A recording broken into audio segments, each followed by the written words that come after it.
Hello friends, welcome to our channel. My name is Gautam and today we will learn about vector form of Coulomb's law. आज हम पढ़ने वाले हैं Coulomb's law in vector form. Okay, अब हमने पहले पढ़ा है कि Coulomb's law के अनुसार फोर्स जो है वो डायरेक्टली प्रोपोर्शनल होती है charges Q1, Q2 and distance between them that is R square, जिसे हम ऐसे लिखते हैं फोर्स इज इक्वल्स टू के Q1 Q2 upon are square, जहाँ पर के जो है वो एक इलेक्ट्रोस्टैटिक फोर्स को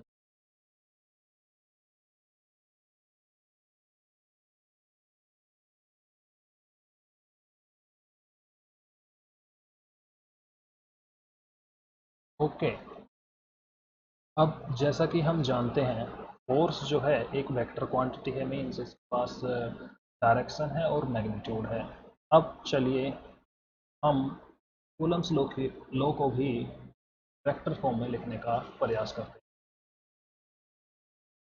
हम इसे एक डायग्राम की मदद से समझेंगे, जैसा कि हमने पहले भी देखा है। चलिए हम डायग्राम यहाँ पर बनाते हैं।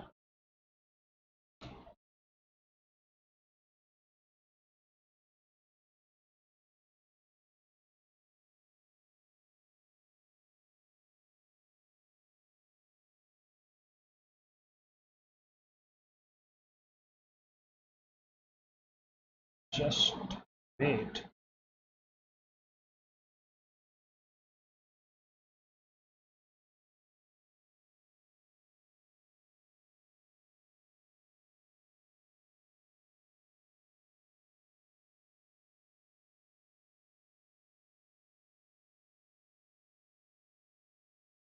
देखिए, ये हमारे पास वाई एक्सिस है, ये एक्स एक्सिस है और यहाँ पर है जेड एक्सिस। अब मैं कोई 2 पॉइंट चार्जेस मान लेता हूँ Q1 एंड Q2। मान लीजिए यहाँ पर कोई पॉइंट चार्ज है 1, यहाँ पर कोई पॉइंट चार्ज है Q2, जो कि एक डिस्टेंस R12 से सेपरेटेड है।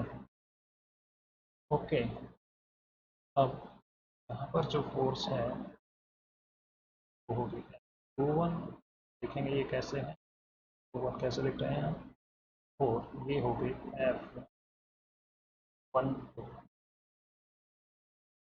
ओके, इस डिस्टेंस को हम नाम देते हैं R1 और इस डिस्टेंस R2। ओके, चलिए अब ये डायग्राम हम देखते हैं जहाँ पर Q1 एंड Q2 कोई चार्जेस है। R1 डिस्टेंस है ओरिजिन से Q1 चार्ज का, R2 डिस्टेंस ओरिजिन से Q2 चार्ज का। ओके, चलिए अब यहाँ पर हम लिखते हैं डायग्राम के बारे में। हेयर, चलिए इसे नाम देते हैं हम A B. Okay, here R1 is equals to OA is equals to position vector of Q1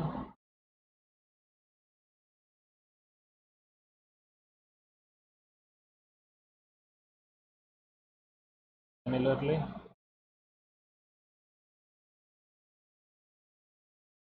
ऐसे ही R2 हमारे पास क्या है, OB is equals to position vector of Q2। Okay, अब हम देखिए यहाँ से AB कैसे लिखेंगे। AB इस डायग्राम से हम कैसे AB is equals to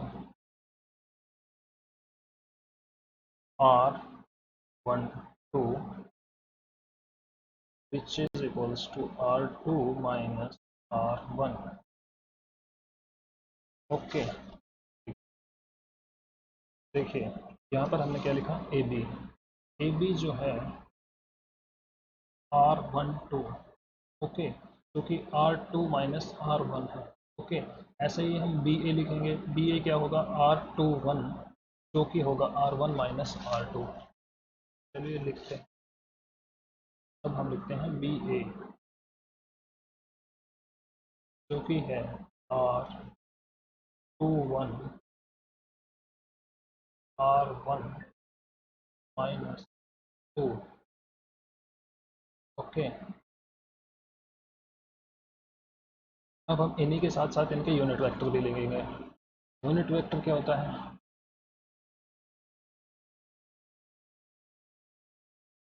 unit vector होता है डायरेक्शन अपॉन मैग्नीट्यूड।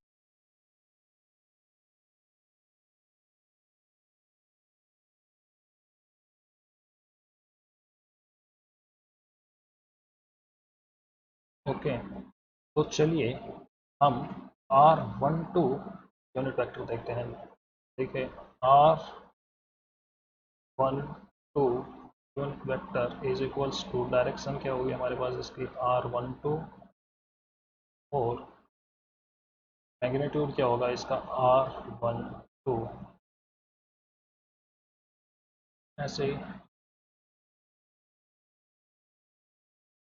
हम लिखते हैं R21 का यूनिट वेक्टर जो होगा R21 direction upon R21 magnitude, जो कि जो मैग्नीट्यूड है यहाँ पर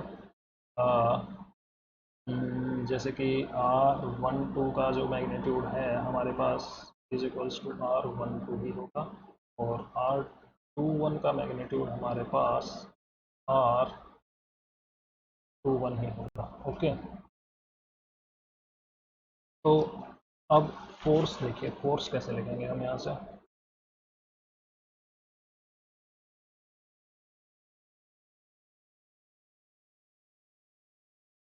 फोर्स 1 2 मीन्स, देखिए force on Q1 charge, force F12 meaning force on Q1 charge due to Q2। Okay, F12 का मीनिंग समझ गए, force on Q1 charge due to F2। तो यहाँ पर देखिए, अब हम चलिए हम यहाँ पर लिखते हैं F21 is equals to force on Q1 charge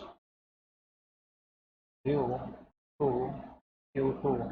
okay, ऐसे ही हम दूसरा लिखते हैं F21 जो कि है force on Q2 due to Q1। Okay, तो डायग्राम से Coulomb's force along A B कैसे निकालेंगे हम। okay, अब हम निकालते हैं Coulomb's force along A B. Okay, Coulomb's force along A B, चलिए देखते हैं क्या कर सकते हैं यहाँ पर। अब हम तो हम फोर्स लिखेंगे, that is F21 is equals to 1/4πε0, ये हमने पहले ही पढ़ा है, Q1 Q2 upon force on Q2 due to Q1। okay, that is A B distance between them, that is R square distance between them। ऐसे ही हम लिखेंगे, कैसे लिखेंगे, force on Q2 due to Q1 is equals to 1/4πε0 Q1 Q2 A B हमने क्या लिखा था, R12 here into R12 unit vector. चलिए अब हम देखते हैं ये हमने कैसे लिखा। यहाँ पर लिख रहा हूँ इसके बारे में, जैसा कि यहाँ पर ए बी हमने पढ़ा था, A B is equals to R12। Okay, ऐसे ही R12 जो हमारे पास था वो क्या था, R12 direction upon R12 magnitude. Okay, ये हमने यहाँ पर लिख दिया और इसके बारे में यहाँ पर लिखा। ओके, तो चलिए अब हम यहाँ से देखते हैं कि ये इक्वेशन किसी भी साइन के लिए वैलिड है, फिर चाहे पॉजिटिव हो या नेगेटिव हो। कौन सी इक्वेशन, इक्वेशन हमारे पास किसी भी साइन के लिए वैलिड है, फिर चाहे वो साइन पॉजिटिव हो या नेगेटिव हो। ओके, चलिए अब हम केसेस देखते हैं यहाँ पर क्या क्या हो सकते हैं हमारे पास। हम पहला केस देखते हैं, केस 1। पहला केस क्या होगा, मान लीजिए Q1 Q2 ग्रेटर देन 0 है, तो force on Q2 due to Q1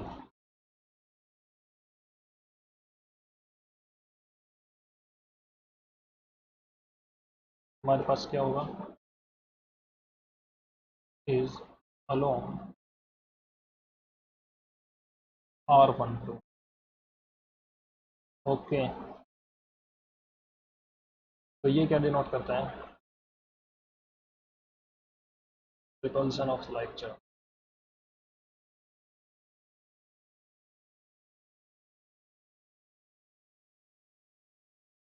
ऐसे ही हमारा सेकंड केस क्या होगा,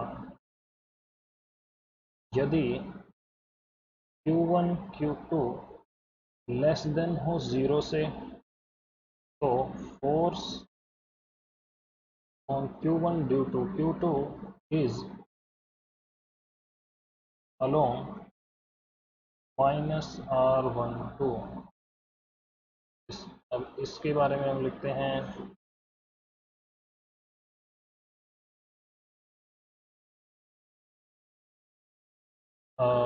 attraction between unlike charges। Okay, तो अब हम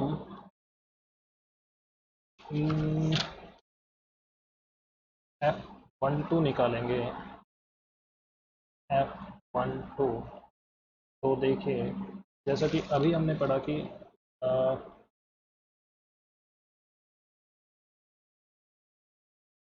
if Q1 Q2 greater than 0 है, तो ये क्या होगा, repulsion of like charges. And Q1 Q2 less than 0 है, तो क्या करेंगे, अट्रैक्शन बिटवीन लाइक चार्जेस। अब देखते हैं इसी के बेसिस पर हम F12 निकालते हैं, जो कि हमारे पास होगा 1/4πε0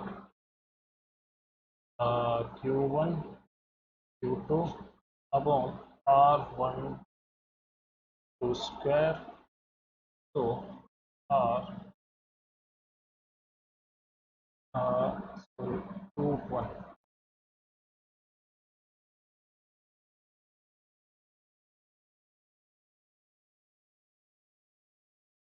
जो कि हमारे पास इक्वल्स टू होगा F21 minus.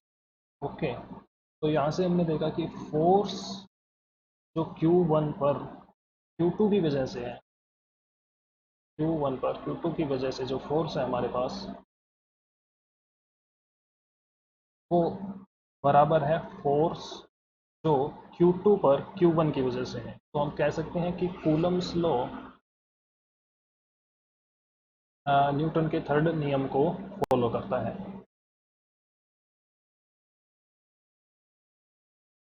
Coulomb's law follow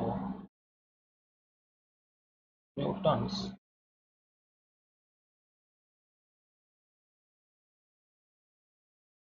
third law, जो कि कहता है कि action and reaction there is always equal and opposite reaction. Okay, so guys, that's all for now.